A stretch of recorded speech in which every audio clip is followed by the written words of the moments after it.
नमस्कार दोस्तों, आप सभी का स्वागत है आपके अपने YouTube चैनल रवि सलानी के नाम से। जैसा कि आप जानते हैं कि कल मैंने आपको पढ़ाया था क्या मध्यकालीन भारतीय इतिहास के साहित्यिक स्रोत पढ़ाए थे। और इससे पिछली बार जो मैंने मध्यकालीन भारतीय इतिहास के साहित्यिक स्रोत से पहले मैंने पढ़ाया था वो क्या वर्णमाला। तो जो वर्णमाला पढ़ाई थी उस वर्णमाला को पढ़ाने के पश्चात उसमें मैंने सिर्फ आपको वर्णमाला पढ़ाई थी। वर्णमाला मैंने सिर्फ आपको पढ़ाए थे क्या स्वर पढ़ाए थे, स्वरों के प्रकार पढ़ाए थे, उच्चारण के आधार पर, प्रयोग के आधार पर, तमाम प्रकार के बातें पढ़ाई थी मैंने आपको क्या स्वर में। और आज हम पढ़ाएंगे क्या पढ़ाऊंगा मैं आपको क्या व्यंजन। परंतु व्यंजन को पढ़ाने से पहले मैं चाहूँगा कि मैं आपसे कुछ बातें शेयर करना चाहूँगा। जैसे कि आपने देखा होगा कि आयोग के द्वारा कल परसों में एक सूचना निकाली गई है कल ही में कि जो पेपर होगा वो आप कितने शिफ्ट में होगा, 2 शिफ्ट में होगा। और 2 शिफ्ट में होने का अर्थ है कि एक पहला प्री होगा, उसके बाद मेंस होगा। तो हमें इन बातों को देखकर घबराना नहीं है। जो लोग तैयारी कर रहे हैं उनको अपनी तैयारी करनी है, चाहे प्री का हो चाहे मेंस को। जिसको अगर जो प्री की तैयारी कर सकते तो सीधी सीधी बात हो क्या मेंस की तैयारी भी कर सकता है। तो आपको अपने लक्ष्य के प्रति नेगेटिव नहीं होना है। और जहाँ तक आयोग ने ये काम किया है तो शायद आयोग का ये निर्णय क्या जो एग्जाम हो रहे हैं आपके यूपीएससी के द्वारा कंडक्ट करवाए जा रहे हैं उनमें पारदर्शिता लाने के लिए किया जा रहा है। परंतु क्या होता है कभी कभी क्या होता है कि इंसान क्या होता है नेगेटिव हो जाता है इन चीज़ों के, यार कि आप तो 2 पेपर हो रहे हैं, होता कुछ भी नहीं है। अगर पहले से 2 एग्जाम होते तो हम उस चीज़ के लिए पहले से क्या रहते थे, ऑलरेडी क्या थे प्रिपेयर रहते। परंतु आज तक हमको पता है कि हमने क्या कि एक एग्जाम से क्या कहते हैं एग्जाम को क्या करते हैं, एक एग्जाम से टेस्ट क्वालिफाई हो जाता है और इससे हमारे क्या नौकरी लगने के चांसेस बढ़ जाते हैं। परंतु आयोग के द्वारा अब इसमें 2 एग्जाम कराए जा रहे हैं। तो 2 एग्जाम कराए जा रहे हैं तो ये कोई बड़ा मुद्दा नहीं है। अगर आप लोग तैयारी करते हैं, तैयारी करने वाले हैं तो ठीक है। आने वाले समय में जो लोग अब 2 पेपर देंगे उन्होंने भी तो एग्जाम निकालने ही हैं, तो क्यों ना हम अपना आपको क्या उसी माहौल में ढाल दें। ऐसी कोई बड़ी बात नहीं कि आयोग के द्वारा 2 पेपर कराए जा रहे हैं ये है वो, ऐसा कुछ भी नहीं है। जैसा भी आयोग करना चाहेगा हमको क्या रहना है, तैयार रहना है। और हमें क्या लेना है, एक सरकारी नौकरी लेके रहने किससे, आयोग से। इसी संदर्भ में जो लोग नए तैयारी कर रहे हैं, मैंने कहा था कि आप जो मेरा YouTube चैनल है रवि सलानी के नाम से, मैंने कहा आप इसको ज़्यादा से ज़्यादा लाइक कीजिएगा, शेयर कीजिएगा और सब्सक्राइब कीजिएगा। क्योंकि मैंने आपको कहा था कि मैं क्या कराऊंगा, एक एक चैप्टर करके क्या शुरुआत से आपको क्या करता जाऊंगा, पढ़ाते जाऊंगा। अब मैं मध्यकालीन भारत को इसलिए बीच से पढ़ा रहा हूँ क्योंकि इसके पीछे 2 कारण है। एक कारण तो यह है कि मैं प्राचीन भारत का जो इतिहास है वो पहले पढ़ा चुका हूँ, और जो मध्यकालीन भारतीय इतिहास है यहाँ से मैं क्या कर रहा हूँ, शुरुआत कर रहा हूँ। मैं कोशिश करूंगा कि आपको क्या जो प्राचीन भारत के इतिहास की जो वीडियोस हैं उनको भी क्या करूं, प्रोवाइड करूं। परंतु मैं चाहता हूं कि पहले अभी मैं फिलहाल मध्यकालीन भारत पढ़ाऊं, मध्यकालीन भारत के पश्चात आधुनिक, और अंत में हम पढ़ेंगे क्या प्राचीन भारत का इतिहास। और जो अन्य सब्जेक्ट हैं तुम्हारे इकोनॉमिक्स, पॉलिटी और हिस्ट्री, इकोनॉमिक, पॉलिटी और ज्योग्राफी, उनको भी मैं कुछ दिनों बाद क्या करूँगा, सीरीज से क्या करूँगा, शुरू कर दूंगा। इसी बीच अभी आपको पता है कि मैंने अजय रावत की भी आपको एक ही वीडियो दे पाया हूँ। तो मैं कोशिश करूंगा कि कल मैं आपको क्या अजय रावत की जो दूसरी वीडियो है वो वाली क्या कर दो, आपको प्रोवाइड करा दूँ। और आज हम पढ़ेंगे इसमें जो आपका हिंदी का जो मैंने कहा था, मैंने आपको हिंदी में पढ़ाया था एक चैप्टर जिसका नाम है क्या वर्णमाला। तो वर्णमाला वाला चैप्टर मैं आपको पढ़ाने जा रहा हूँ। तो वर्णमाला में हमने सबसे पहले पढ़ा था, आज देखा जो आप मैंने आपको वर्णमाला में जो टोटल पढ़ा था वो पढ़ा था मैंने स्वर पढ़ा था, और स्वरों का हमने पूर्णतः पढ़ दिया था। आज पढ़ेंगे हम क्या वर्णमाला में ही पढ़ेंगे क्या व्यंजन। क्या पढ़ेंगे, व्यंजन। ठीक, मैंने कहा हमने इससे पिछली बार पढ़ा था क्या स्वर, और आज हम वर्णमाला वाले चैप्टर में पढ़ेंगे क्या व्यंजन। अब व्यंजन होता क्या, बेसिकली सभी लोग जानते हैं कि स्वर एक होते हैं, वर्णमाला होते हैं, वर्णमाला में होता है हमारे पास क्या स्वर और व्यंजन। तो व्यंजन होते क्या है, स्वर को तो हमने पढ़ लिया था। अब आज पढ़ने जा रहे हैं हम क्या व्यंजन। और व्यंजन आपको पता होगा क्या होते हैं, वे वर्ण जिनका उच्चारण क्या स्वतंत्र रूप से न होकर किसकी सहायता से किया जाता है, स्वरों की सहायता से किया जाता है। क्या कहा मैंने, वे वर्ण जिनका उच्चारण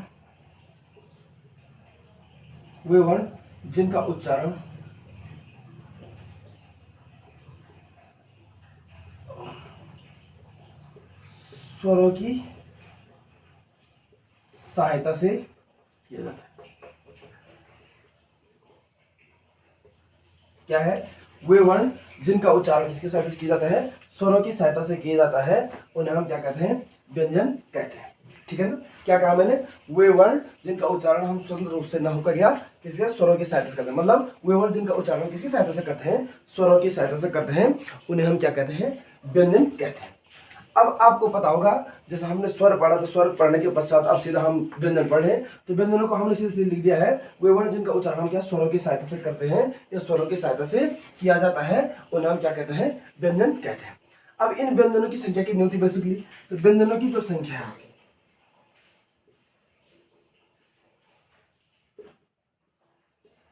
व्यंजनों की संख्या परंपरागत रूप से आप कितनी मानी गई है, 33 मानी गई है। कितनी मानी गई है, व्यंजनों की संख्या परंपरागत रूप से मैंने कहा कितनी मानी गई है, 33 मानी गई है। अब इन व्यंजनों में मैंने कहा दो व्यंजन आपके मानते हैं, किसको, ड और ढ, क्या दो इनको भी मानते हैं। तो 33 और 2 35, कितने, 33 और 2 35। मतलब मैंने कहा व्यंजन क्या होते हैं, वे वर्ण जिनका उच्चारण हम स्वरों की सहायता से करते हैं, और स्वरों की सहायता से करने का अर्थ है उन्हें हम क्या कहते हैं, व्यंजन। वे वर्ण जिनका उच्चारण हम स्वरों की सहायता से करते हैं उन्हें व्यंजन कहते हैं। और व्यंजनों की संख्या 33, और मैंने कहा इसमें दो व्यंजन आपको परंपरागत रूप से 33 है, परंतु एक दो व्यंजन और, एक ड और दूसरा होता है ढ। ये दोनों भी हम इनको जोड़ के कितना हो जाता है, आपको कुल कितने मानते हैं लोग, 35। कुल कितने हो जाते हैं, 35। 33 हो गए और 2 ये हुए आपके कितने हो गए, 35। अब व्यंजन आपके पास कौन कौन से हैं, तो व्यंजन आप सभी जानते हैं। पहला होता है आपका कौन सा वर्ग, पहला वर्ग हो गया आपका कौन सा, क वर्ग।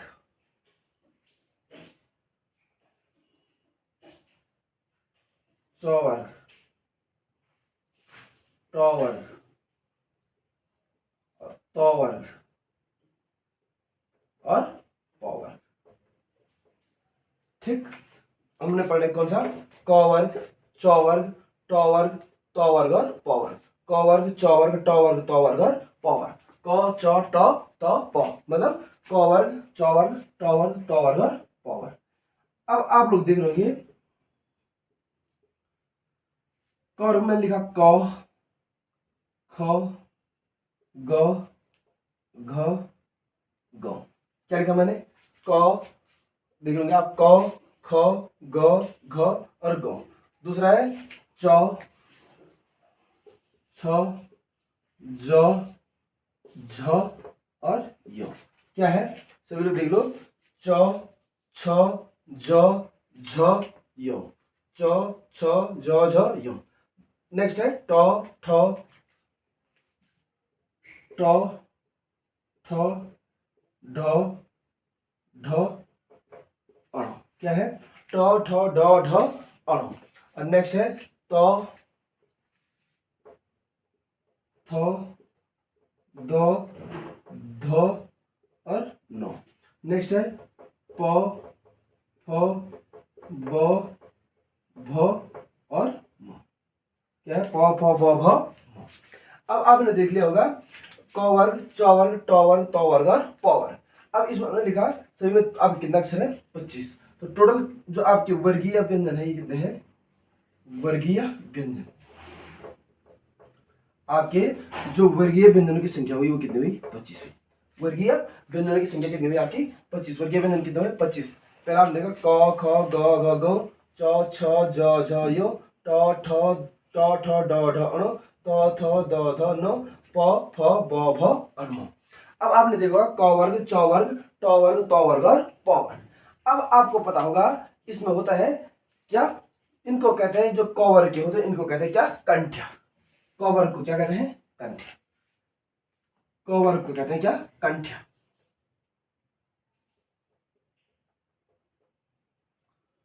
ट वर्ग को कहते क, च वर्ग कहते हैं तालव्य। आप देख लोगे मैंने कहा पहला हो गया आपका कंठ्य, दूसरा होगा तालव्य, तीसरा होगा मूर्धन्य। क्या होगा तीसरा, मूर्धन्य। चौथा होगा दंत्य। क्या, कंठ, तालव्य, मूर्धन्य, दंत्य और अंतिम हो गया आपका ओष्ठ। क्या, ओष्ठ। हमने देखा क वर्ग, च वर्ग, ट वर्ग, त वर्ग और प वर्ग। क, ख, ग, घ, ग ये कंठ हो गया। च, छ, ज, झ, य तालव्य हो गया। ट, ठ, ड, ढ, अण मूर्धन्य हो गया। त, थ, द, ध, न दंत्य हो गया। प, फ, ब, भ, म ये क्या हो गया आपका, ओष्ठ हो गई। अब आपको पता होगा ये टोटल तो हो गया आपके कितने व्यंजन, 25। कितने हो गए, 25। 5 5 का 1 2 3 4 5 और 1 2 3 4 5, 5 ये 10 15 20 और 25, 5 10 15 20 और 25, तो कुल इनकी संख्या कितनी हुई? वर्गीय व्यंजनों की संख्या हुई आपकी कितनी? 25। कितने हुई? 25। अब आपको पता होगा 25 तो ये हो गए। अब आपने सुना होगा, इसी में सुना होगा आपने संयुक्त व्यंजन। कौन से व्यंजन? संयुक्त व्यंजन। कौन से व्यंजन? संयुक्त व्यंजन। संयुक्त व्यंजन, ठीक। अब इन संयुक्त व्यंजनों की संख्या कितनी है? 4 है। कितनी है? संयुक्त व्यंजनों की संख्या आपकी कितनी है? 4 है। अब संयुक्त व्यंजन कौन सा है आपके? अक्ष, त्र, ज्ञ और स्र। अक्ष, त्र, ज्ञ और स्र, ठीक। अब अक्ष मिला है आपको कौन से? किससे बनकर? कौर, मूर्धन्य स, कौर, मूर्धन्य स। त्र मिलकर बना आपका तौर, र से। ज्ञ मिलकर बना आपका ज और य से। और स्र मिलकर बना आपका तालिब स प्लस र से। किससे? किससे मिलकर बना है? अक्षर सब पे आपको ये अनंत लगा दिया हमने, ये, ठीक है ना। अक्षर मिलकर बना कौर स से, त्र मिलकर बना तौर र से, ज्ञ मिलकर बना ज और य से, और स्र मिलकर बना क्या? तालिब स और र से। अब इस वो आपके संयुक्त व्यंजन। संयुक्त मतलब मिलकर बने हुए हैं। संयुक्त मतलब मिलकर बने हुए हैं। अब आता है आपका क्या? अंतस्थ। क्या? अंतस्थ। और अंतस्थ की संख्या भी कितनी है आपके पास? 4 है। यह है एक आपका य, दूसरा है र, तीसरा है ल और चौथा है वो। कौन कौन से है? य, र, ल और वो। य, र, ल, वो। य, र, ल, वो। य, र, ल, वो। मतलब जो आपके अंतस्थ व्यंजन है, अंतस्थ व्यंजनों की संख्या आपकी कितनी? 4। और ये कौन कौन से आपके? य, र, ल और वो। कौन कौन से? य, र, ल और वो। अब जो अंतस्थ व्यंजन है, अंतस्थ मतलब अंदर की तरफ। किसी तरफ? अंदर। य, र, ल, वो। अब इसी य और अंतस्थ में आपको पता होगा, इसको कहते हैं अर्धस्वर। किसको कहते हैं? अर्धस्वर। य और वो को क्या कहते हैं? अर्धस्वर। क्या कहते हैं? य और वो को कहते हैं क्या? अर्धस्वर। क्या कहते हैं? य और वो को अर्धस्वर, ठीक है ना। क्योंकि आपको पता है इसका उच्चारण कभी स्वर की तरह होगा, कभी क्या? व्यंजन। तो जो स्वर और व्यंजन में जब इसका उच्चारण होता है, तो इसलिए इसको क्या कहते हैं? इन दोनों को, य और वो को क्या कहते हैं? अर्धस्वर कहते हैं, ठीक। इतना आप सभी लोग समझ गए होंगे। टोटल वर्गीय व्यंजन 25 हो गए। उसके बाद 4 संयुक्त हो गए और 4 आपके क्या हो गए? अंतस्थ हो गए, ठीक है ना। अब आपको पता है, अब हमारे पास आता है कौन से व्यंजन? वो आता है हमारे पास कौन? ऊष्म या संघर्षी। ऊष्म व्यंजन। कौन से व्यंजन? ऊष्म व्यंजन। और ऊष्म व्यंजन का अर्थ होता है क्या? ऊष्मा पैदा, मतलब जिनके उच्चारण करते समय क्या क्या होता है? ऊष्मा क्या होता? उत्पन्न होती है। अब ऊष्म व्यंजन मतलब लिखा था आपको ऊष्म या संघर्षी, ठीक। संयुक्त व्यंजन सभी समझ गए होंगे। अब है ऊष्म या संघर्षी। ऊष्म व्यंजन। ऊष्म है सौ, तालिब सौ, मूर्धन्य स, दंत स और ह। तालिब स, मूर्धन्य स, दंत स और ह। तालिब स, मूर्धन्य स, दंत स और ह। तालिब स, मूर्धन्य स, दंत स और ह। मतलब ये सब क्या है? आपके ऊष्म व्यंजन है। कैसे व्यंजन है? ऊष्म। श, श, श और ह, मतलब ये सभी क्या है? आपके ऊष्म क्या है? व्यंजन है। अब आपने सुना होगा ऊष्म के साथ आपने सुना होगा द्विगुण व्यंजन। कौन से व्यंजन? द्विगुण।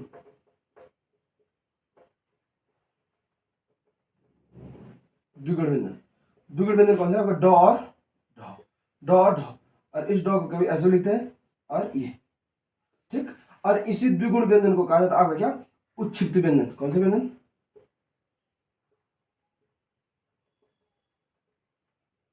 इसी द्विगुण व्यंजन को क्या कहा जाता है? आपका उच्छिप्त व्यंजन। द्विगुण व्यंजन क्या? आपका ड और ढ, और इसको कहते हैं क्या? उच्छिप्त व्यंजन, ठीक।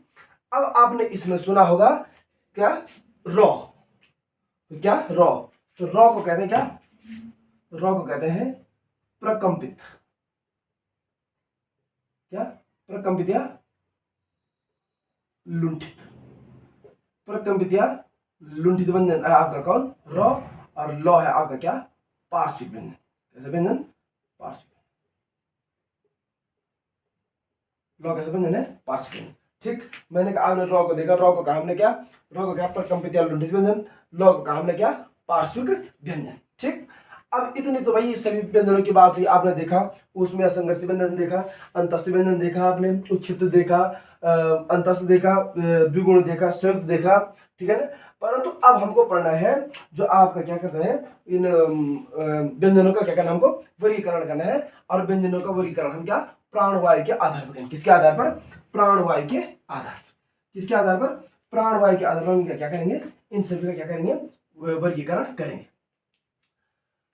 अब आपको जैसे पता होगा प्राणवायु के आधार पर जो आप मैंने कहा हम इन व्यंजनों का वर्गीकरण करेंगे और प्राणवायु के आधार पर करेंगे। तो एक होता है प्राणवायु के आधार पर दो प्रकार से हम व्यंजनों का क्या करते हैं, वर्गीकरण करते हैं। एक होता है अल्प प्राण, जो प्राणवायु के आधार पर हम व्यंजनों का वर्गीकरण करते हैं। एक होता है अल्प प्राण और दूसरा होता है महाप्राण। क्या होता है, एक हुआ तुम्हारा कौन, अल्प प्राण, और दूसरा होता है आपका कौन, महाप्राण। एक हुआ आपका अल्प प्राण और दूसरा हुआ महाप्राण। अब अल्प प्राण क्या होता है, हवा क्या कम मात्रा में, जिन व्यंजनों के उच्चारण करते समय हवा क्या कम मात्रा में मुंह से निकले, मतलब जिन व्यंजनों का उच्चारण करते समय, मैं लिखूंगा नहीं आप लोग लिख लेना, ठीक है ना। जिन व्यंजनों का उच्चारण करते समय हवा क्या कम मात्रा में क्या निकले, मुंह से निकले। जिन व्यंजनों का उच्चारण करते समय हवा कम मात्रा में मुंह से निकले, तो वो होता है आपके कौन से व्यंजन, अल्प प्राण व्यंजन। अब अल्प प्राण व्यंजन कौन से, यहां पर देखो आप, अल्प प्राण व्यंजन आपके कौन, पहला वर्ग, तीसरा वर्ग और पांचवा वर्ग। ठीक, पहला ये है, दूसरा ये है, तीसरा ये है, चौथा ये है, पांचवा वर्ग। अल्प प्राण कौन सा होता है, पहला, तीसरा और पांचवा, ठीक है ना। अल्प प्राण मतलब जिन व्यंजनों का उच्चारण करते समय हवा क्या कम मात्रा में मुंह से निकले, वो कौन सा होगा, पहला, तीसरा और पांचवा। और इनके साथ होगा आपका कौन सा, अंतस्थ व्यंजन, जो आपका य, र, ल और व। ठीक, अल्प प्राण व्यंजन मैंने कहा जिन व्यंजन को उच्चारण करते समय हवा कम मात्रा में मुंह से निकले, आपका है पहला वर्ग, तीसरा वर्ग और पांचवा वर्ग, 1 3 5। और उसके साथ अंतस्थ व्यंजन आपके कौन कौन से, य, र, ल और व। कौन, य, र, ल और व। और इनकी कुल संख्या होगी आपकी कितनी, 19।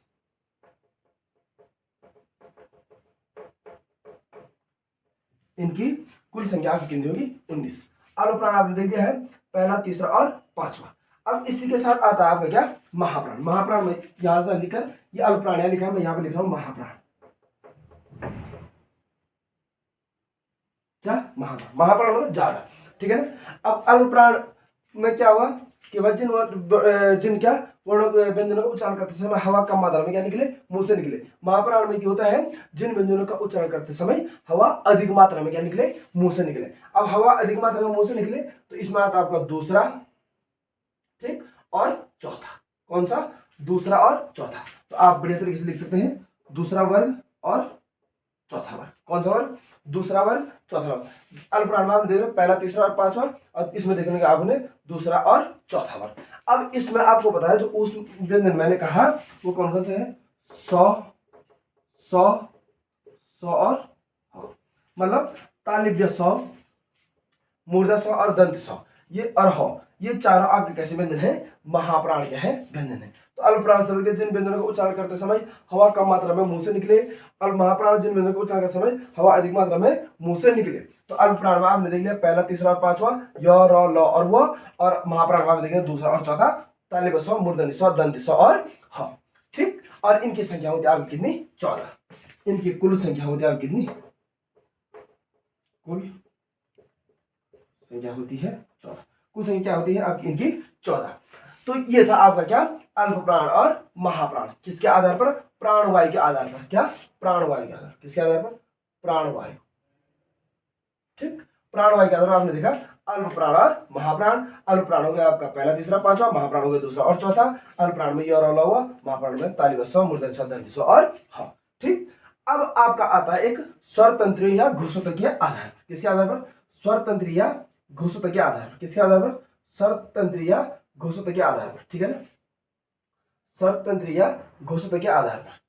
ठीक, सुना होगा आपने, स्वर तंत्रीय या घोषोतकीय आधार पर। अब स्वर तंत्रीय या घोषोतकीय आधार पर कितने प्रकार से होते हैं, स्वर तंत्रीय या घोषोतकीय आधार पर भी आपके होते हैं दो प्रकार से। कितने प्रकार से, स्वर तंत्रीय या घोषोतकीय आधार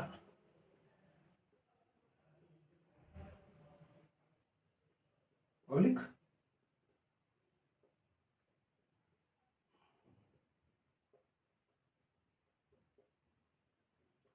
स्वरतंत्रिया घोषित के आधार कितने प्रकार के होते हैं? 2 प्रकार। कितने प्रकार के? स्वरतंत्रिया घोषित के आधार में क्या होता है? 2 प्रकार। मतलब स्वरतंत्रियों में कंपन कम होता है, ये कंपन होता है कि कंपन नहीं होता है, स्वतंत्र में कंपन होता है कि नहीं होता है, ठीक है ना। तो इसके आधार 2 प्रकार के हैं, एक होता है आपका अघोष, क्या होता है? अघोष, और दूसरा होता है सघोष। क्या? अघोष या सघोष। और इस सघोष को कहते हैं घोष। क्या कहते हैं? घोष, ठीक है ना। पहला होता है आपका अघोष, देख लोगे आप, पहला होता है कौन सा? अघोष, और दूसरा होता है कौन? सघोष। पहला अघोष और दूसरा सघोष। अघोष क्या होते हैं? जिन व्यंजनों का उच्चारण करते समय स्वर तंत्रों में क्या नहीं होता है? कंपन नहीं होता है। स्वर तंत्रों में जिन व्यंजनों का उच्चारण करते समय स्वर तंत्रों में कंपन नहीं होता है, ठीक। समझ बात? अघोष क्या होता है? जिन व्यंजनों का उच्चारण करते समय स्वर तंत्रों में क्या होता है? कंपन नहीं होता है। और सघोष में क्या? कंपन होता है। जिन व्यंजनों का उच्चारण करते समय स्वर तंत्रों में कंपन होता है वो क्या होता है? सघोष। और जिनके नहीं होता वो कौन से होते हैं? अघोष, ठीक है ना। तो आपको पता है अघोष कौन से है? तो अघोष में आपको नीले मार्कर से लाइट कर रहा हूं, पहला वर्ग और दूसरा वर्ग। कौन कौन से? पहला वर्ग और दूसरा वर्ग। पहला वर्ग, ठीक, पहला वर्ग और दूसरा वर्ग। और इस पहला वर्ग और दूसरे के साथ वर्ग के साथ तीनों सौ, तालिबे 100, मूर्धन्य 100 और दंती 100, तीनों 100। कौन सी 100? तीनों 100, पहले में 100, मूर्धन्य 100 और दंती 100, ठीक। अब यहाँ पर मैं फिर से बोर्ड में कम जगह होने की वजह से यहाँ पर लिख रहा हूं मैं सघोष। क्या लिख रहा हूं? सघोष। इस सघोष कहते हैं क्या? घोष। तो इसमें कौन सा होगा? जब यहाँ पर हो गया आपका कौन सा? स्वर तंत्र में कंपन नहीं होता है, यहाँ पर होता है स्वर तंत्र में कंपन होता है। तो यहाँ पर कौन सा है? यहाँ पर लिखा आपने पहला और दूसरा वर्ग, इनके साथ तालिबे 100, मूर्धन्य 100 और दंती 100। और यहाँ पर हो गया सघोष। तो यहाँ पर कौन सा छोड़ गया? आप तीसरा, चौथा और पांचवा पूरा वर्ग, ठीक है ना। तीसरा, चौथा और पांचवा पूरा वर्ग, ठीक है ना। तीसरा, चौथा और पांचवा, ठीक।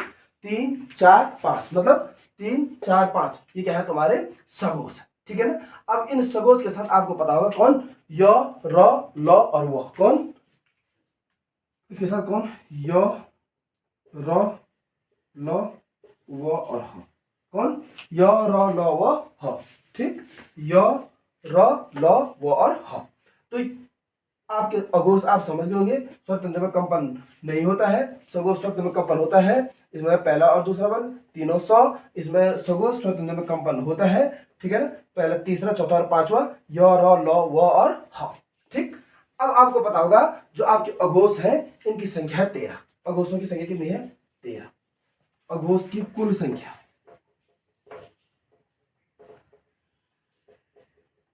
अघोष की कुल संख्या आपकी कितनी?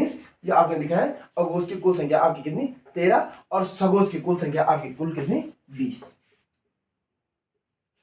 अघोष की कुल संख्या 13 और सघोष की कुल संख्या आपकी क्या? 20। तो ये आपका हमने क्या मोटा मोटा क्या व्यंजनों का क्या किया? वर्गीकरण किया, ठीक। अब इसी संदर्भ में मैं आपको पढ़ाऊंगा कौन से? जो आपके य, र, ल, व तमाम प्रकार के आपने देख लिया, अघोष सघोष देख लिया होगा। परंतु इनको हम अब थोड़े क्या अल्प प्राण महाप्राण के तौर पर भी देखेंगे, ठीक है ना। तो इतना समझ गए आप लोग, अल्प प्राण समझ गए होंगे, महाप्राण समझ गए होंगे, ठीक है ना। अब आपको पता है कि आपने देखा होगा य, र, ल और व जो अंक क्या है हमारे? अंतस्थ है। कौन? य, र, ल और व, ठीक। ये चार क्या आपके? अंतस्थ है। इन चारों को कहते हैं क्या? अंतस्थ व्यंजन। कैसे व्यंजन कहते हैं? अंतस्थ।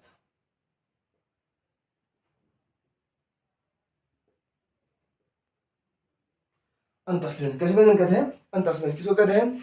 य, र, ल और व, इनको क्या कहते हैं? अंतस्थ कहते हैं। अब य हो गया आपका तालव्य। य क्या हो गया आपका? य उच्चारण कर सकते हैं आप, तालव्य। र हो गया आपका वत्सर्य, ठीक। ये ल हो गया आपका वत्सर्य, ठीक। मैंने कहा य हो गया आपका तालव्य, वो र हो गया आपका वत्सर्य, ल हो गया आपका वत्सर्य और वो हो गया आपका कौन सा? दंतोष्ठ। कौन सा? दंतोष्ठ। कौन? वो क्या हो गया आपका? दंतोष्ठ, ठीक। तो अंतस्थ व्यंजन हो गया आपके कौन? य, र, ल, व और मैंने कहा तालव्य, वत्सर्य और दंतोष्ठ। तालव्य, वत्सर्य और दंतोष्ठ। ठीक,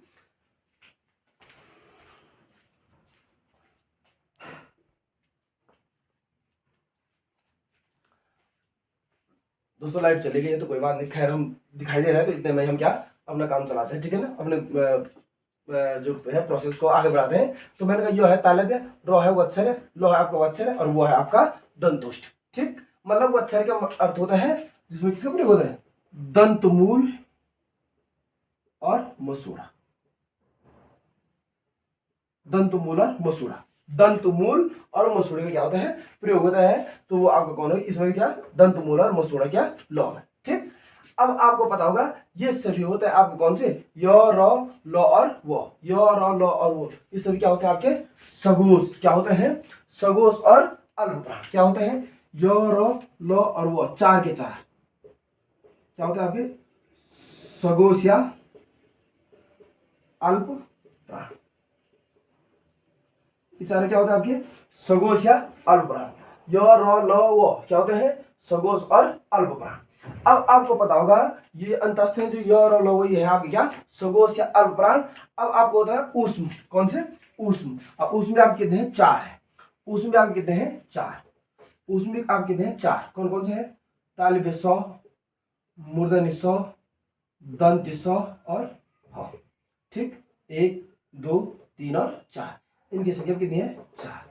ठीक, अब ये इनको कहते हैं ऊष्म। कैसे व्यंजन, ऊष्म व्यंजन। कैसे व्यंजन, ऊष्म व्यंजन। कौन कौन से, तालिब सौ, तालिब सौ, मूर्धन्य सौ, दंत सौ और ह। तालिब सौ, मूर्धन्य सौ, दंत सौ और ह। ठीक, अब इसको पता होगा आपको, इनको कहते हैं क्या क्या कहते हैं इनको, तालिब सौ, मूर्धन्य सौ, दंत सौ और ह, इनको कहते हैं ऊष्म। कैसे क्या कहते हैं, ऊष्म। अब आपको होता है इसका नाम हो तालव्य, मूर्धन्य, दंत और मतलब वत्स है। तालव्य सौ, मूर्धन्य, दंत सौ, तालव्य सौ, मूर्धन्य सौ, दंत सौ, ये वत्स है। ठीक, और ह होता है क्या कंठ के भीतर। क्या ह का उच्चारण क्या होता है, कंठ के भीतर। ह का उच्चारण क्या होता है, कंठ के भीतर ह। ठीक है ना, ये तालव्य, इसका नाम है मूर्धन्य, ये क्या है दंत या वत्स। ठीक है ना, दंत या वत्स। ठीक, दंत या वत्स। ठीक है ना, अब ये सभी भी क्या होता है आपके, ये होते हैं अघोष और महाप्राण। ऊपर वाले क्या था, वो सगोष और अल्पप्राण, ये होते हैं अघोष और महाप्राण। चार के चार होते हैं ये भी क्या, अघोष और महाप्राण। कौन, तालिब सौ, मूर्धन्य सौ, दंत सौ और ह, ये क्या होते हैं अघोष और महाप्राण। क्या होता है आपके अघोष और महाप्राण। अघोष और महाप्राण क्या होता है, अघोष और महाप्राण। और ह का उच्चारण क्या होता है आपके कंठ के भीतर। अब आपको बताओ ड और ढ। कौन, ड और ढ, ये आपका है ड और ये आपका ढ। ड और ढ आपको बताओ कौन, ड और ढ। तो ड और ढ क्या होता है आपको, तो मूर्धन्य, सगोष और अल्पप्राण। ड होता है आपका क्या, मूर्धन्य,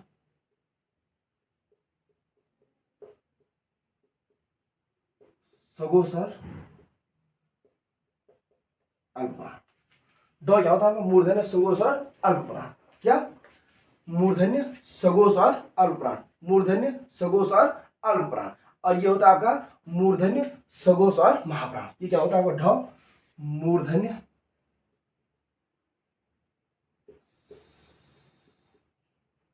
सगोष और महाप्राण।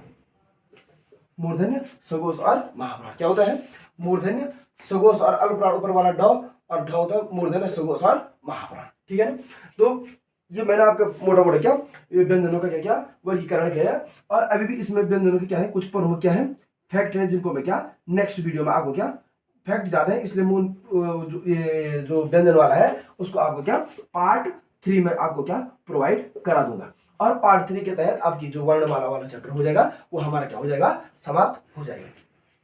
मेरा आप लोगों से मैंने कहा था कि क्या आप लोग इस मेरी वीडियो को क्या कीजिएगा, ज़्यादा से ज़्यादा लाइक कीजिएगा, शेयर कीजिएगा, सब्सक्राइब कीजिएगा। मेरा उद्देश्य जो मुख्य उद्देश्य मेरा उद्देश्य है कि आप लोग मेरी वीडियो को शेयर करने के पश्चात आप उन लोगों तक पहुंचाइएगा जो लोग क्या है गाँव गलियों में हैं, और वो क्या कर सकें, इस चैनल के माध्यम से क्या कर सकें, अपनी तैयारी को कर सकें। ठीक है, फिर आज के लिए इतना ही, मिलते हैं फिर नेक्स्ट वीडियो में। Thank you.